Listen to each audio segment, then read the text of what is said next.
Welcome everyone, it is Andrew here from IDB.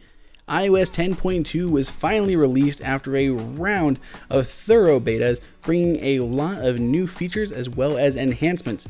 In this video, we are going to go through the biggest changes, but for the full list of everything new in iOS 10.2, check it out at the link below on IDB. To get started, we have some new wallpapers finally available, and you're actually probably going to think they're very familiar because they are the wallpapers that Apple has been using to advertise the iPhone 7. These three new drop wallpapers come in both blue, red, and this golden amber yellow color. Unicode 9.0 for emojis was also released, which means there are a ton of new emojis inside of iOS, but also a lot of redesigned ones. So a lot of older emojis have been updated to take advantage of this new style that Apple has been doing and working better at that 2x resolution. So you can see a few of them here, but if you really want the list, at the end of this video, there'll be a link to all of the new emoji included in iOS 10.2.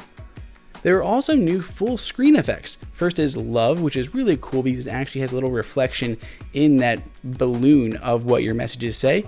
And then we have a new one called Celebration, which is a bunch of sparks and stuff going off. So two new full screen effects that really can bring some emotion to your messages. One thing you may have noticed is every time that you go back into the camera app, you'd always be back at the default setting of photo. Well, not everyone like that. Sometimes you always want to shoot in a square photo, or you always want in video mode. Well, now that is possible. Inside of the photo and camera part of settings, you can opt to preserve settings. So every time I go into the camera, there is that same photo mode, or there's that same filter. So if I have portrait mode or that square crop on, I do a bunch of things, go back into camera, it has preserved the mode that I was last in when I used the camera app. Really great feature there if you use the camera app a lot. Inside of music, there are now much more prominent shuffle and repeat buttons, which are very handy. There's also a few other enhancements in music, such as the ability to sort within music.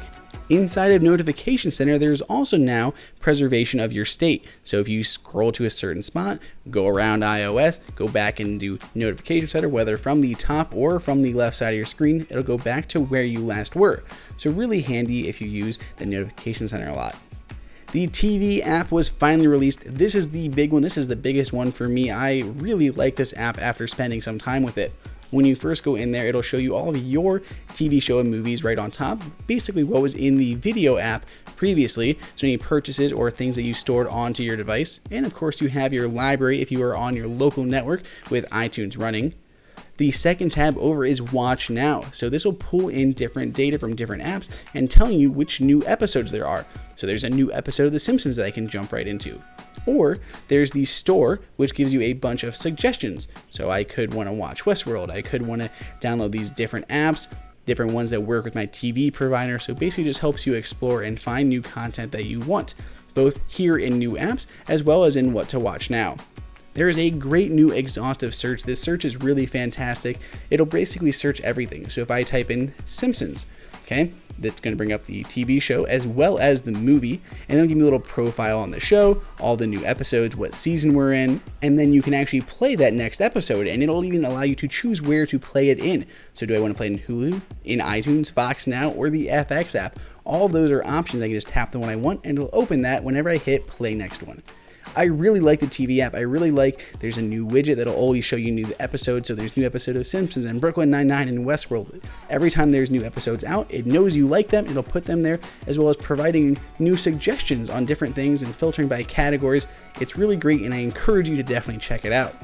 To go alongside that new TV app is the new TV provider setting inside of settings, which allows you to tie in your TV provider, provided it is one of the listed ones here. Obviously more will be coming in the future, and it'll allow you to single sign on into any of those third-party apps that support it. Really great, and you don't actually have to go through that laborious process of entering your credentials each time. Again, for the full list of what's new in 10.2, check out the link below in the description. Please subscribe, give this video a thumbs up, and until next time, this is Andrew for IDB.